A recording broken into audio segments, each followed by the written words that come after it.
ഇത് 2014 model Hyundai i20. i20 sports single owner, 82,000 kilometre, company service ഉണ്ട്. Tyre മാറാനായിട്ടുണ്ട്, മാറി കൊടുക്കും. ടയർ നമുക്ക് എന്തെങ്കിലും നോക്കാം. ആ റേഞ്ചേ വരുന്നുള്ളൂ വണ്ടിക്ക്. എത്രയാ? കാരണം 3,90,000 വരുന്നുള്ളൂ വണ്ടി.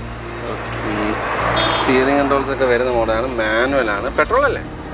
പെട്രോൾ സ്പോർട്സ് ആയതുകൊണ്ട് തന്നെ ഇവിടെ 2014 ആയതുകൊണ്ട് അത്യാവശ്യം ഫീച്ചേഴ്സ് വരുന്നത്. അതായത് AC, power steering, dual air bag, push button, alloys, reverse camera, എല്ലാ ഫീച്ചേഴ്സ് ഇതിനകത്ത് വരുന്നുണ്ട്. അതായത് പിന്നെ വരുന്ന ആസ്തയുടെ സെയിം ഫീച്ചേഴ്സ് ഇതിനകത്ത് വരുന്നുണ്ട്. 3,90,000. 3,90,000. നമുക്ക് ഏകദേശം ഒരു 80% വരെ ഫിനാൻസ് നമുക്ക് ചെയ്യാൻ പറ്റും. ബാക്ക് ടയർസ് കുഴപ്പമില്ല, പക്ഷേ ഫ്രണ്ട് ടയർ ഞാൻ കണ്ട ഫ്രണ്ട് ടയർ വലിയ കുഴപ്പമില്ലല്ലോ. ഇത് കുഴപ്പമില്ല.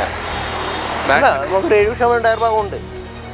ബാക്ക് ടയർ നല്ല ടയർ, അത് ഞാൻ സമ്മതിച്ചു. പക്ഷേ ഫ്രണ്ടില് കുറച്ച് കുറവാണ്. ഇതിനകത്ത് വിൽക്കാനുള്ള ടയർ ഭാഗം ടയർ ഭാഗമല്ല.